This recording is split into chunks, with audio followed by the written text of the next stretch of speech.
Hi, my name is Megan Naughton. I'm an immigration lawyer at the law firm of Babson & Cole in Hartford, Connecticut.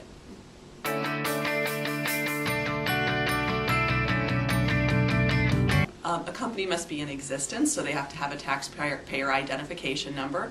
They also have to have enough work for someone to do so that the work is considered sufficiently professional, sufficiently specialty occupation work. This would be work that would require a bachelor's degree of someone doing it. So it can't be really very administrative or really technical, sort of a lower skilled nature. So those are the two requirements baseline for an employer to have H-1B workers.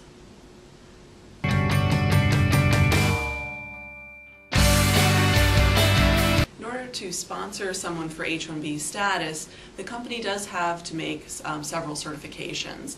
Among them, it has to certify that it's going to pay the person it's sponsoring the higher of the actual or the prevailing wage for the position. So this means it can't pay them lower than it pays other people that are working for the company in the same position. It also means it has to check in with the Department of Labor about what other people in the geographic region are being paid for the position. There's also record-keeping requirements that require a public access file to be kept to show, if asked, the wage offered for the H-1B petition, the prevailing wage determination the company received, and the company must post notice to let other people at the worksite know that it is sponsoring an H-1B worker.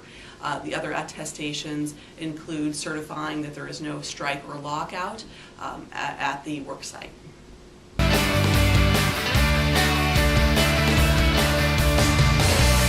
I think that companies probably shy away from sponsorship because they are concerned about a couple of different things.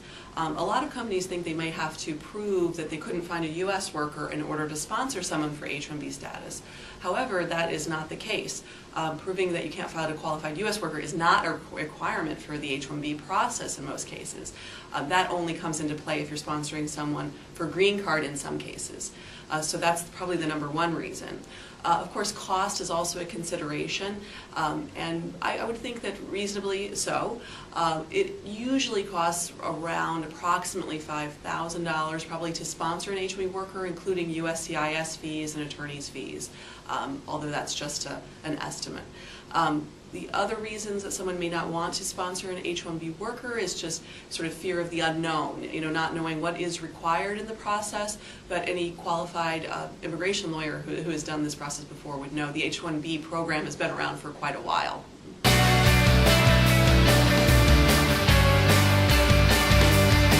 It can be very straightforward for someone to apply for or sponsor someone for H-1B status.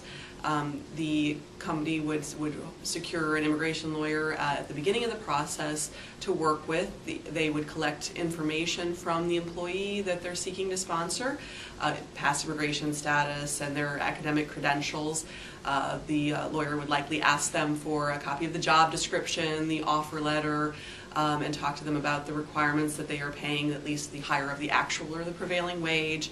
The lawyer would have them post two notices regarding the process that don't name the employee but do contain a salary range at two locations that are conspicuous at the work site where the employee will be working. Basically it's some paperwork then to sign to make sure it's accurate and then to file with the U.S. Citizenship and Immigration Services.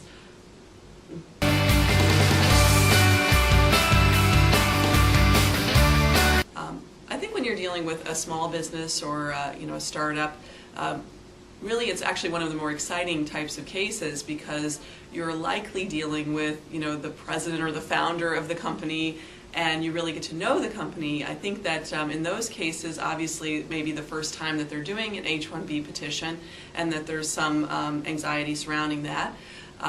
Really, it's no different than if a large company is sponsoring someone, except you want to be careful that you've documented everything very, very well to ensure that there's no additional costs for that small employer.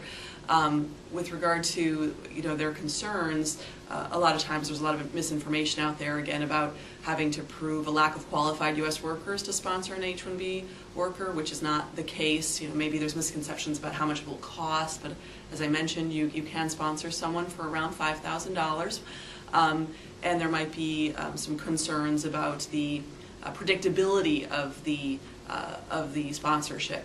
I think that starting early, talking to a qualified U.S. immigration attorney, and really just and reading the information provided and being educated is what I would suggest. But other than that, I think that what we have seen is small businesses and startups really have the benefit of finding and hiring and retaining the best qualified individuals from around the world instead of stopping the process because of fear of sponsorship.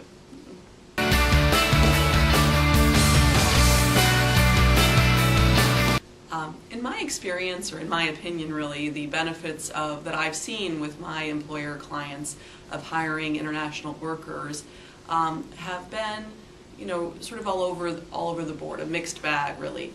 One thing I can say is that there have been employers who have clearly stated to me that they feel an increased sense of loyalty from their employees, who they've sponsored, who they've been with through that process, and who they've assisted in making their home in the U.S.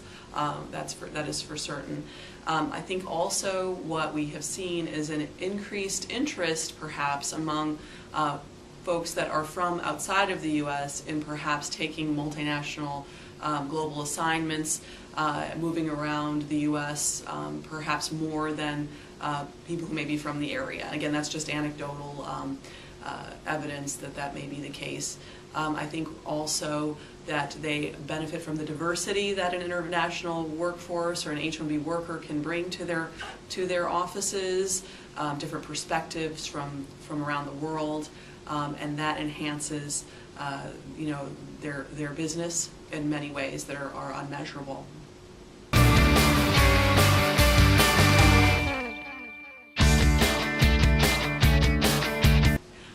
An employer who is looking at or recruiting on campus for a position that it's seeking to fill would likely meet a student who's international here in an F1 visa, who would be entitled to work for a year after graduation on something we call optional practical training using an employment authorization card. The employer would want to tickler or sort of calendar an item for itself to look at sponsoring the individual for H-1B status starting in about January or February of the year before it would file the H-1B petition. So in our current system, we have a system where we can start to file H-1B petitions for students on April 1st of any given calendar year for their actual H-1B status to start on October 1st of that calendar year. So, you start checking in with a U.S. immigration attorney, talking to the student about it probably in January or February before that April 1st deadline to make sure that you have time to get everything done. The employer would want to have a good job description, know what the offered salary is, and just be willing to have someone be the point person at the company for the immigration process.